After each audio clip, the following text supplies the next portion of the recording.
Welcome back, everyone. This is Thinking Out Loud podcast with your co-host Ben. Obviously Jermaine isn't here today, so I'm going to take over for today. We have our special guest, Ryan Nurse. Nice to meet you, Ryan. Hello. Thank you for Thank coming. you. Thanks for having me on. Yeah, thanks for coming on the podcast and just to talk about your story. So you said that you went through like a traumatic brain injury. So what was the experience like? If you don't mind telling the audience. Yeah, of course. So obviously my name's Ryan Nurse. I am a traumatic brain injury survivor who has also suffered from and overcome depression. So just over 9 years ago now, I was attacked on the way home from a nightclub, Yeah. and there was no signs of say trauma at all. There was no blood or bruising. I managed to get a lift home. I went to bed as usual, and the next morning my parents couldn't wake me up. So they obviously feared the worst and called an ambulance. I was rushed to hospital. We had to go in for an emergency brain operation because I had a fractured skull, I had a blood clot due to a bleed on the brain, and I had to be put into an induced coma. So obviously my parents were gutted and scared, worried. And that evening, once my parents finally got to see me, they were told that I probably wouldn't make it through the night because I was on the life support machine and obviously unconscious in a coma, and the injuries I sustained were so bad. The specialist was saying to my parents that I'd never come back from this. But again, as much as my parents were upset, they had to keep hope and pray for the best. And about 3 days in, there was no signs of improvement at all. And on the third day, a specialist gathered my parents and my loved ones, and they actually told my parents they would advise them to switch the life support machine off because there was zero brain activity, and I wasn't making any response at all. Yeah. But there and then, my dad stepped up, and my dad ultimately saved my life because my dad said to the specialist, like, no, the machine's not getting turned off. Ryan takes time to come to do his own things. Like he's going to take time, to just give him some time. And thankfully, that my dad done that. They did keep the machine on, and maybe about a week later, I started to respond to the point where they were getting ready to wake me up.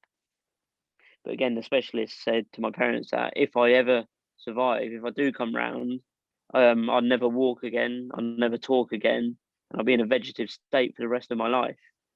So again, my parents just kept up that hope, and they tried to take me off or reduce the sedation for the coma. The first time they had to put me back into a coma because I wasn't breathing on my own. Then I think about a day later, they'd done the same again, but this time I did start responding. I did start breathing on my own, which was obviously amazing for everyone. And yeah, before you know it, I was awake. The first time I remember waking up, I did actually suffer an out of body experience when in a coma. I won't go into it too much because I could speak for ages about this, but I basically saw myself through the eyes of what I honestly believe was my creator, and I was watching myself, and it was a crazy experience. But yeah, when I first woke up in that intensive care unit on my own and realised like that experience that I had was actually real, and I was actually living that. It was hard to digest, but I did.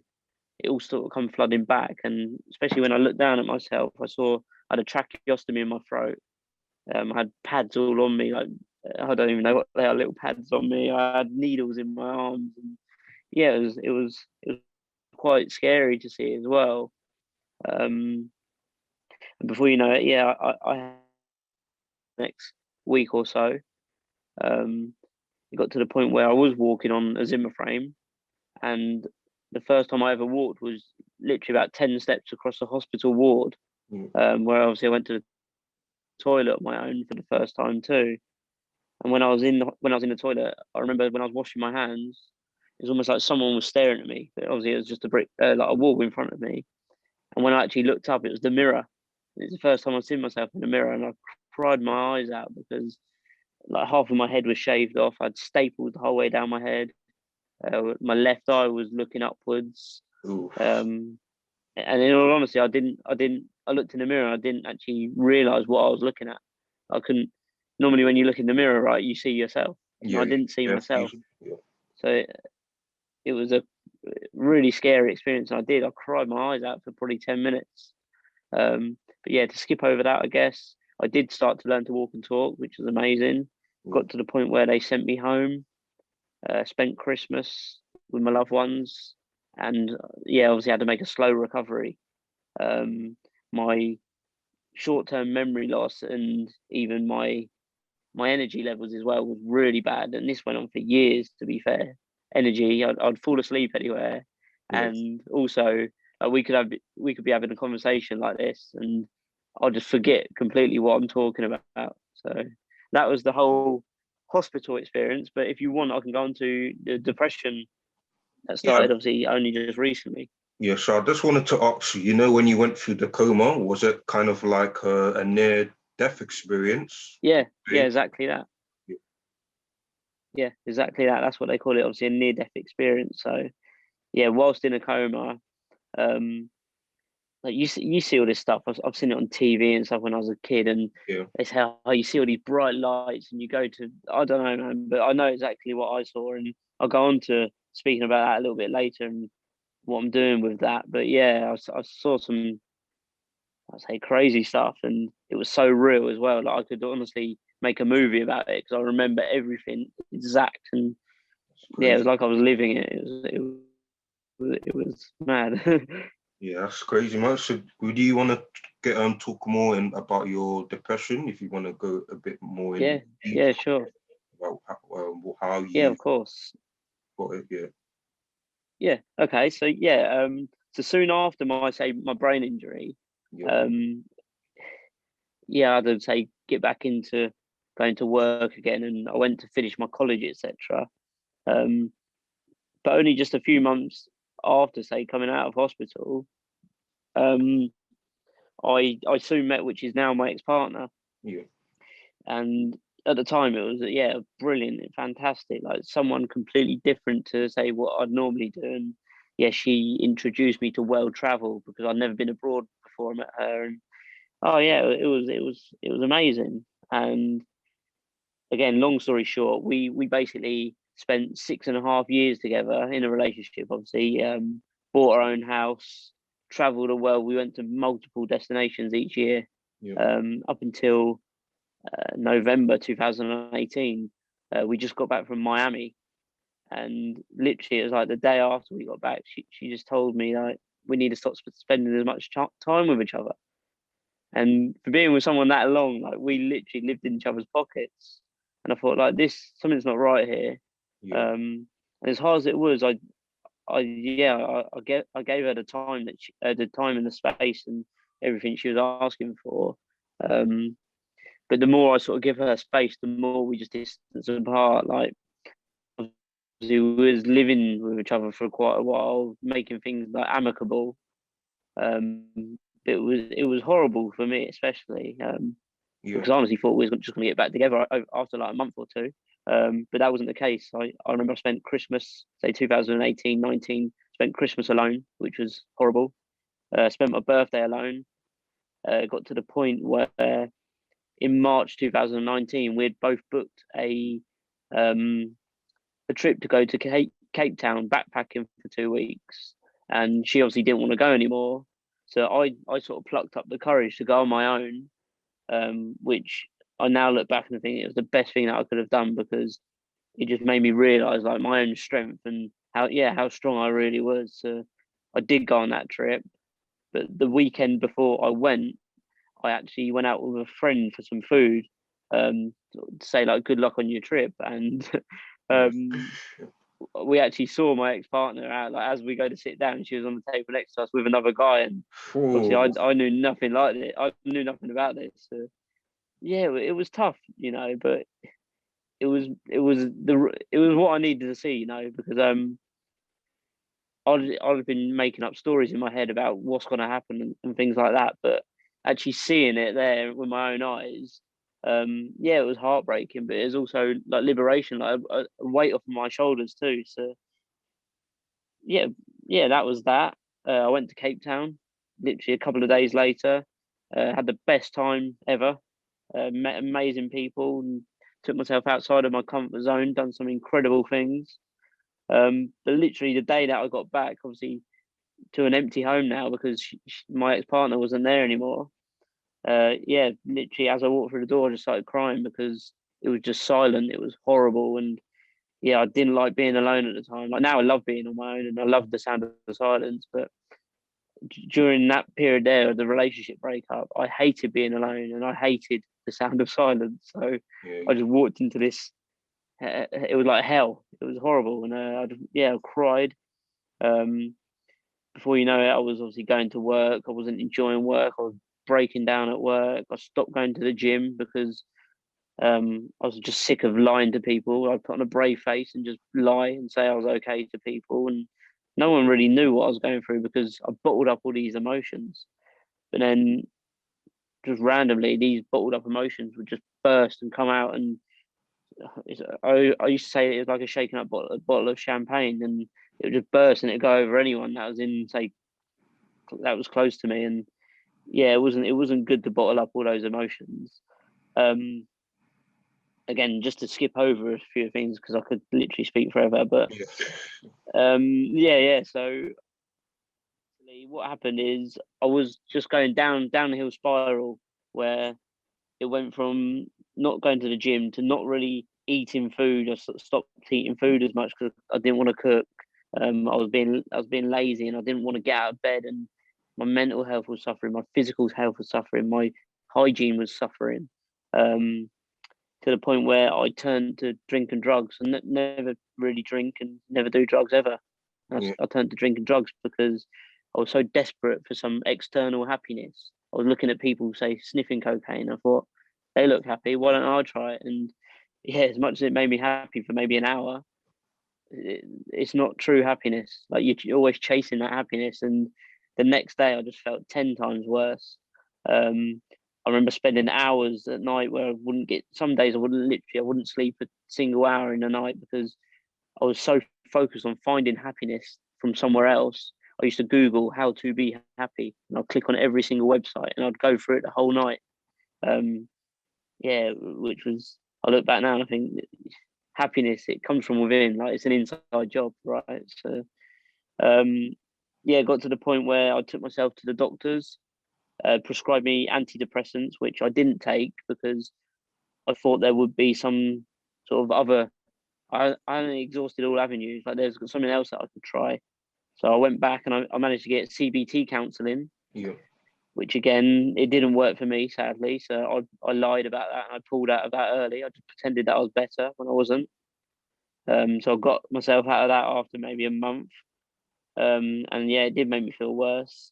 Um, and then there was literally one day that just flipped the switch and just changed my mindset completely.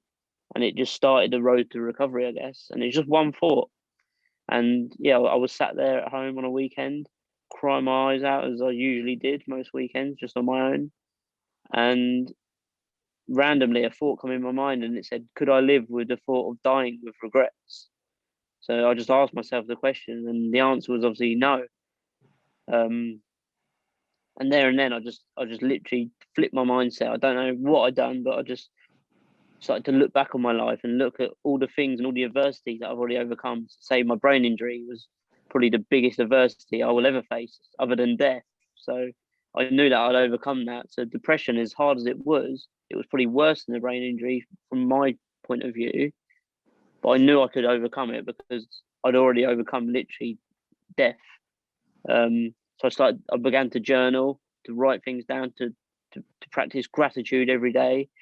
Because one thing I say to a lot of people, like I used to wake up every morning because I didn't want to live at one point. I used to wake up and I used to literally wake up, and the first thing I'd say in the morning was "fuck you," and I'd just say "fuck you" just to the world. So I didn't want to wake up. But then I flipped that on the switch, literally upside down, and I started to wake up every morning and say "thank you," and I still do it to the day now. I just wake up, first thing I say, open my eyes, and I just say "thank you," because every day that we wake up is a gift, you know. Yeah, And absolutely now that I right. look back, my nightmare was somebody else's dream, and that just goes to practice gratitude, because someone someone in the world was going through a lot worse situation, and they would have loved to have been in the position that I was in. Yeah, that's the your story is really, really amazing because obviously I heard your story through Clubhouse. So we were on that event called Free Thought, and obviously Yeah, everyone is just talking about their own experiences with mental health, and obviously I spoke about my experience with grief and losing both my parents before the age of 19. So obviously that led to depression as well, and obviously I couldn't really live with myself around the time. So it happened 6 years ago. So that was a really, really dark day for me.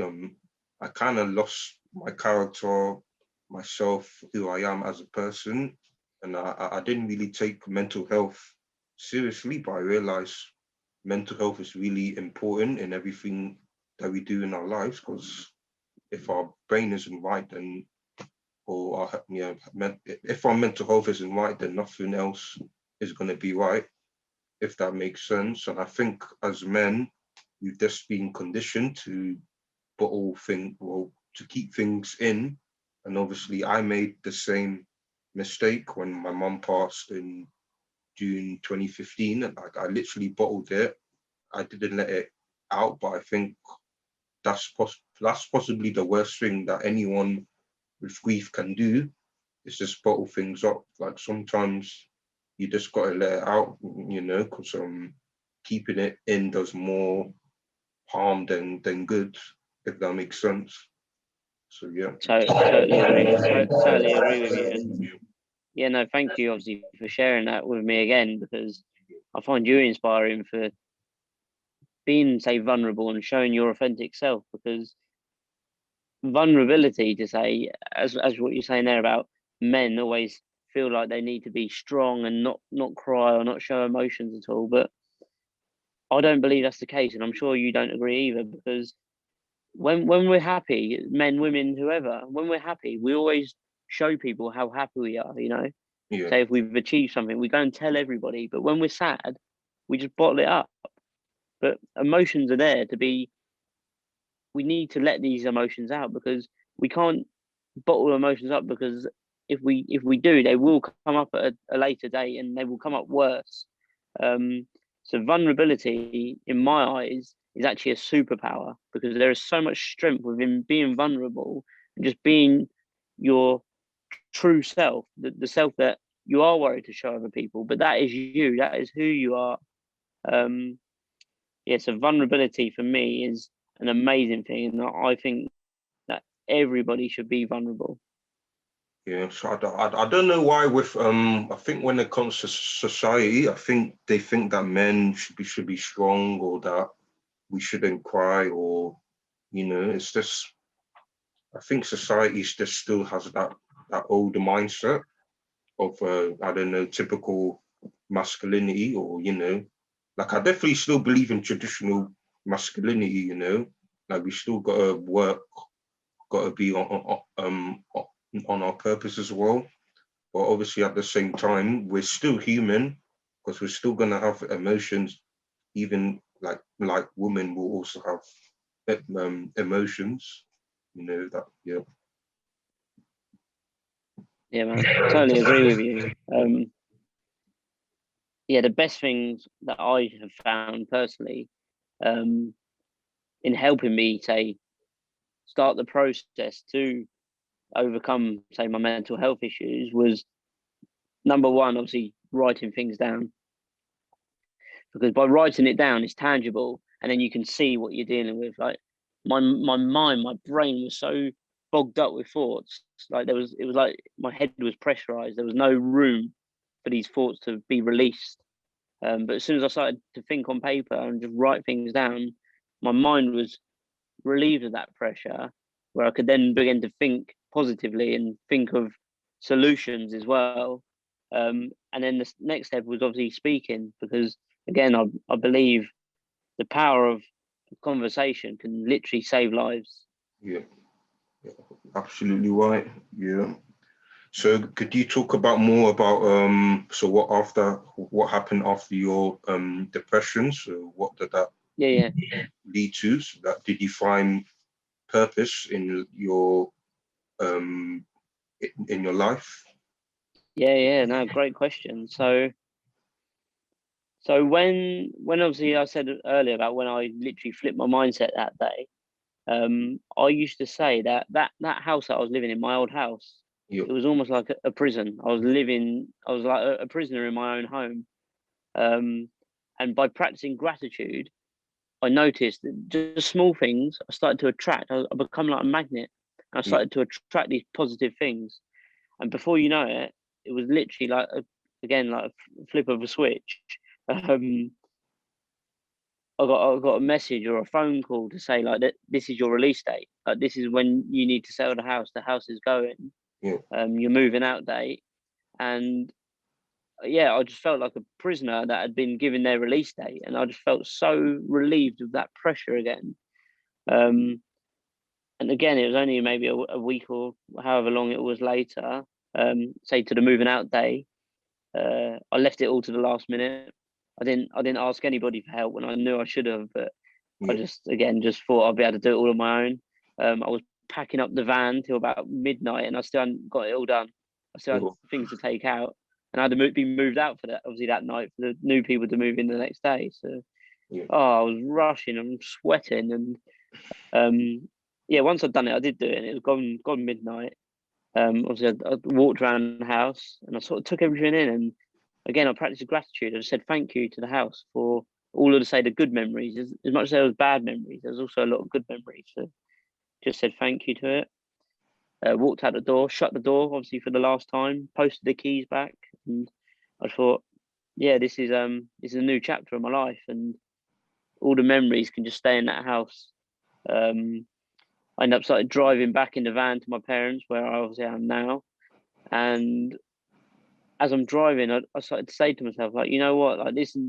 At first, I was like, I was a bit overwhelmed because I was like, every decision that I make now is for me and me only. Like, I don't have, say, a partner that I'll say, oh, should we do this? Or, it's all down to me. And yeah, it was quite overwhelming. But then as I'm driving down the motorway, I started to say to myself, like, this isn't the ending, this is just the beginning. And I kept repeating that in my mind. And yeah, even out loud, I started to repeat it out loud. And there and then I just said, look, I'm going to set myself some sort of goal, like something to look forward to. Because I love travel so much, I said, I'm going to visit a different country every single month for a complete year. So then, obviously, I'm driving down the lane and the music's gone on and I'm whacking the steering wheel. And I felt so good about myself because ultimately progression equals happiness. And there and then I just set myself this goal. So I knew I was going to be progressing and I felt so happy about myself. Um, so yeah, that weekend was my first weekend back in, say, my hometown and around, say, people that I used to hang out with like 6, 7 years ago. Yeah. And I thought, I don't want to get back into those old habits of going down your local pub and stuff. But why don't I show my face? So I went down to a pub and see a load of friends and people that I knew from school. And they're all saying to me, like, oh, you've split up with your partner and you moved home. And I'm like, yeah. And they go, so what's your plan? I was like, well, I'm going to visit a different country every month for a year. And they're like, oh, yeah, wicked. So a few people were like happy for me. A few people were a bit like, he might do. Yeah. One guy, obviously drunk, just randomly said, how could a fool with a head like yours travel the world on his own? And I didn't know what to say to that, so I Oh, took a that's step back crazy and stuff. I just thought, yeah, literally that's what I was like. I didn't know what to say, so I just sort of thought about it. And I thought, you know what? So I put my drink down. I said, you know what? I said, I'll show you how to do it. And there and then, I literally just got a taxi home back to my parents, obviously, and I just booked a one-way flight to Croatia for like a few days later.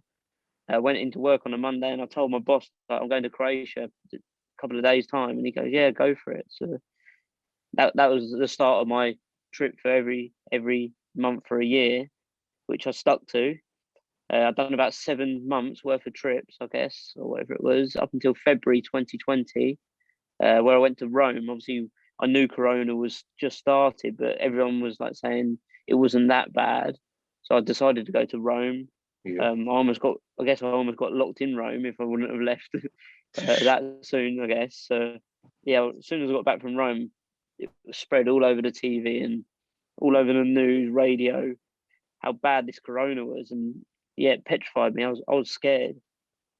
I ended up taking a little bit of time off work just to keep me and my loved ones safe at home.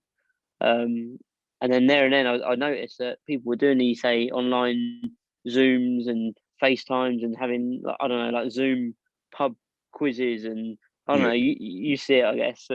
People were doing that, and I thought, how can I use what I've been through to help other people, like in these times of uncertainty? Because so many people I noticed were sat there, and I started to see it on social media where people would put up a little post of how they were struggling and they were feeling down and stuff. So I thought, you know what, like I could probably share my story to help others, because that's what I like to do. I like to obviously travel the world, but I love to help other people and I love to see people smile too. So I thought, you know what, I'm gonna have to take a step outside of my comfort zone, become slightly vulnerable, and just open up and share how I got over my issues and my obstacles. And yeah, as much as it was scary, once I started to do it, I literally took that first step, and next thing you know, I'm on lives, I'm doing Instagram lives, I'm putting up very vulnerable stuff about myself and how I overcome these issues. And the feedback I got was incredible, and that just built that momentum and the motivation to do more. And then every time I sort of thought about, I'm worried or I'm going to quit or I'm going to stop doing it, just the thought of not sharing it made me feel like I was being a bit selfish by not sharing Yeah. what I knew to potentially help other people that was in the same or similar position or situation. And yeah, before you know it, like I say, I started putting out all my content, amazing feedback. And then towards the end, I guess, of 2020, I thought, because I always said to myself, and a lot of people said to me too, like, you could write a book about your life, because all the things that I've gone through, I've been through so much stuff. So I thought, you know what, I'm going to write a book, and I'm currently writing it. I'm 80 odd pages in at the minute, Yeah. and I've titled the book "Could I Live with the Thought of Dying with Regrets?" Because that was the thought that literally switched my mindset. Oh, that's absolutely great, Mum. I'm waiting to read that book when it comes out soon. Yeah, Yeah, thank you. definitely. So yeah, so it's crazy how when you go through adversity, you go through situations that you think that you couldn't get out, but once you have that belief that you can do it, it starts with your words, like, because words can also lead to action as well. So I think that's the most amazing thing about your story, and just people that go through any other like struggles in life. Even with COVID, I realized people's mental health are really struggling at the moment, and obviously people just need that push, to get out of that out of their comfort zone and into more into reality. So I think we just need to keep bringing awareness to mental health, to being vulnerable, and and just helping other people, because life is tough, Yeah, mate, Yeah. I totally agree with what you said there, and it almost makes me go back to becoming vulnerable, because I truly believe, like, when we do become vulnerable, that is when the true healing happens. Yeah. We become vulnerable and open ourselves up, but by doing that, we start to heal ourselves. And again, like, I can just go back to my situation. By me being vulnerable is when I noticed myself, I was just healing, and I just felt so comfortable sharing my story, because at first, yeah, it made me upset by just speaking about all the stuff that I'd gone through. Yeah, it made me really upset. But now I can just talk about it, and I'm feel like joy and excitement, because I know by sharing my story, I can help so many people feel comfortable about opening up and sharing their story and starting to heal themselves. Because, like you just said, like, throughout this whole lockdown period, there's a lot of people that are suffering, obviously, from mental health issues, and Yeah.